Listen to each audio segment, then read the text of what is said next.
Alhamdulillah, wassalatu wassalamu ala rasulillah wa ala ahlihi wa sahbihi wa man tabi'ahum bi ihsanin ila yawmiddin. My dear brothers and sisters, first and foremost, wanted to apologize for missing in action for the last 3 days.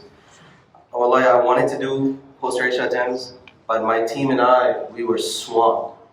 Because this weekend, we're pulling off 3 events for our young people. Today, alhamdulillah, the first of the 3 events occurred, which was a sister-exclusive event, where we had a cozy, fun-filled evening, where our sisters came together, they painted together, they ate together, they laughed together, bonded, and created those fond memories that are supposed to be associated with the masjid, which keeps them coming back to the masjid. So alhamdulillah, in the basement today, or in the central hall today, we had sisters winter painting. Alhamdulillah, 30-40 sisters came together, and they drew together, and they're really connected. So alhamdulillah for that. Tomorrow, inshallah, Saturday night after Isha, we'll be doing Brothers Qiyam night. So if you got time, especially high school, college and older, if you got time, come together. We got activities, basketball, food, soul food, warm talks, so much planned, inshallah, for our brothers. But more important in my eyes is that this weekend, we're doing something historic. And that is, inshallah, tomorrow, we're launching the first course of the Core Academy. And this course is particularly near and dear to my heart because you all saw that during the Saturdays when we were doing Untold Stories of Sacrifice, we had 300, 400 people coming. Now, you can't change 350 people. You can't hang out and mentor 300 people. But you can with 30. So, we wanted to bring together the committed few who genuinely now wanted to take things to the next level. Who didn't need to be entertained every 2 minutes. Who didn't need to be told feel-good stories. But they want to study Islam in an academically advanced manner. They want to take their relationship with Allah to the next level. They want academic sophistication to their study of Islam. And they want to commit to something a little bit more intense. If that sounds like you, we offered the opportunity to those individuals. So we sent out applications, and believe it or not, 30 people, young people, who are paying a fee for this course. Inshallah, we're doing our first episode, our first session tomorrow, after Dhuhr. And we're going to do some serious knowledge and ilm. And it brings so much joy to my heart. Alhamdulillah, this is happening in 2019. So please make dua for us as we launch this course and provide some real sophistication and inspiration and professionalism that our deen deserves. With this in mind, we're currently on Hadith number 8. And the question before us was, if someone comes to you and opens up to you about their sins, how should you react? If someone comes to you and talks to you about their skeletons in the closet, what should be your behavior? How do you react to someone like that? Well, this is the hadith. Let us find out through this hadith that a man comes to Abdullah ibn Umar and he starts opening up to him about his dark past. Where he said that I used to be part of this fringe extremist proto-ISIS group. And I have done things that I'm not proud of. What do I do now? And he tells Abdullah ibn Umar, I have done things that I feel are major sins. Major sins. So Abdullah ibn Umar, and I shared this as the first benefit last time, Abdullah ibn Umar is probably the greatest scholar alive at that time. And despite being the icon of religiosity, icon of piety, he's got such chill vibes. He's so approachable that a sinner could come to him and open up. It's amazing that someone who's struggling with their faith can actually come to Abdullah ibn Umar despite his stature of a companion and a son of an amazing companion. They can come up to Abdullah ibn Umar and be like, bro, I got issues.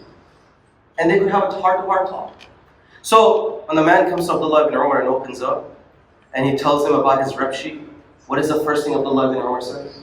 He said, لَيْسَتْ هَذِهِ مِنَ الْكَبَائِرِ. What you have done is problematic, but these are not major sins. First thing he does is offers hope. Why does he offer hope? Because Abdullah ibn Umar realizes the man already feels guilty. He's already looking to change. Why else would you open up to a scholar? He knows in his heart, Abdullah ibn Umar realizes the man already feels remorse in his heart. I'm not going to kick a man when he's down. I'm not going to stare down on him. And my dear parents, that's a lesson for us. If your kids come home and they already feel guilty about their grades, you ain't got to double down. That's not the time that you rub it in. They're already feeling bad. Poor kid. Especially in our Desi family, this gets real intense. A girl will come over with a B plus, A minus, and she knows she's about to get a smackdown because it wasn't an A plus. So Abdullah ibn Umar right here, he gives him hope. And then he goes on to say that, do you know what the major sins are though? And then he says there are 9 major sins. And he goes ahead and lists down those major sins. We're not going to get through all of them today. But he enumerates the major sins to tell this man, this is why what you have done is not a major sin. Let me tell you what the major sins are. First on the list, al-ishraku billah. First on the list is to commit shirk with Allah. And the way I like to translate this, doing shirk with Allah meaning having rivals with Allah. And shirk, a lot of people, especially in our day and age where religion is not taken very seriously, they're like, why is shirk so offensive? The reason is, think of shirk as betrayal. Where Allah is the one who created you. He brought you out of nothing. He facilitated for you. He provided for you. Why would you then give credit to anyone but Him? That's deeply offensive to Allah. That you would now turn and offer gratitude to someone other than Him. Shirk is that betrayal. Another word that I like to use when it comes to shirk is the word infidelity. Like, in a husband and a wife, in their relationship, there's a level of commitment and exclusivity that's expected. That I'm loyal to my wife, she's loyal to me.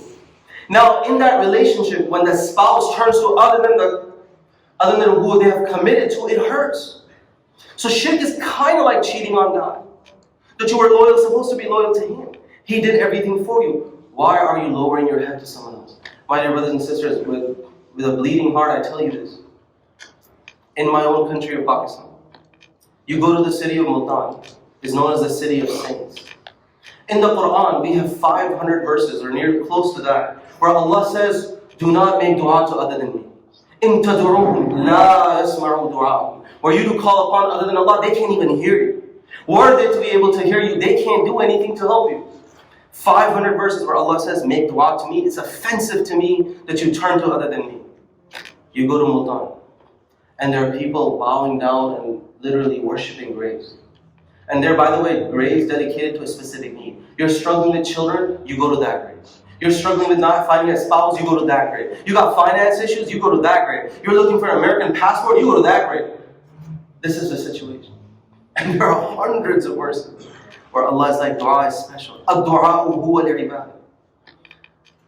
And I don't know, and I'll end on this, my dear brothers and sisters. When we only turn to Allah, there's such a pride and izzah in that. We as Muslims, Islam, subhanAllah, when we only bow down to the Creator and we don't humiliate ourselves by lowering our head to the creation, there's such pride, there's such izzah and respect that comes with that. That I'm not going to humiliate myself by bowing down to the creation. And I'll share with you a story, and with this I end, that a struggling member of the Ummah, even they have this self-respect that I will only bow down to Allah. And the story is that of Rangila. He is the famous film actor in Pakistani film industry. Rangila is a struggling Muslim. He barely even prays. But subhanAllah, even then, he has the love of tawheed and loyalty to Allah in his heart. That I'm not putting my head down on the ground for other than Allah. What happened is that once they were shooting a film, and the shooting was happening near a Hindu temple. And Rangila finds out that the only people who are allowed in that temple are Hindus. And he's an actor, and he's like, dude, like, what the heck is this? Like, I'm gonna go undercover, they have undercover mosques, except this is like an undercover temple. So he decks out, puts on the garb of a Hindu priest, 3 white lines on his head, and he's like ready to go. So once he's fully, and he's an actor, so he's gonna pull it off. So he looks like a priest, like a Maharaja, knocks on the temple door. People are already ready for the prayer service. And when they open the door and they see him decked out, they're like, the Maharaja is here, mashallah, it's time. And now he's treated like a celebrity. People are like bowing down to him, revering him. And he begins to, red carpet treatment. And he's like walking with a swag until he reaches the middle of the temple. And he says, what I saw in the middle of the temple changed everything. For in front of me was a cow made out of gold, and people were worshipping it. And now, me being the Imam now, in this entire temple, I'm expected to lead the prayer. And he's like, now I'm stuck. Because if I don't lead the prayer, I'm exposed and probably my life is gone. And if I do lead them in prayer, my Iman is gone. So, Rangila tells us, and subhanAllah, this is a struggling Muslim who barely prays. But that awe of Allah is in the heart, at least. He says, first-hand account, that I looked at the sky and I said, Ya Allah, I know I'm not a good Muslim, but I would never bow down to other than you. Ya Allah, I'm going to do a sajda right now. It may appear that I'm doing sajda to this cow, but Ya Allah, you know that I would only do sajda to you. And then this person, Rangila, tells us, I said Allahu Akbar in my heart, and I did sajda. And I saved my life. SubhanAllah, that's a struggling member of the Ummah who has enough self-respect to bow down only to the Creator. And that's how he saved his life. MashaAllah. So I just wanted to help you appreciate what shirk is. It's this infidelity, it's this betrayal, it's this ingratitude that is deeply offensive to Allah. We ask Allah subhanahu wa ta'ala to save us from this. And that's why the Prophet used to say, وَلَا تَكِلْنِي إِلَىٰ نَفْسِي طَرْفَةً. Ya Allah, don't leave me to myself for a blink of an eye. سبحان ربك رب العزة عما يصفون. سلام على المرسلين والحمد لله رب العالمين. We'll continue this hadith next time, inshallah.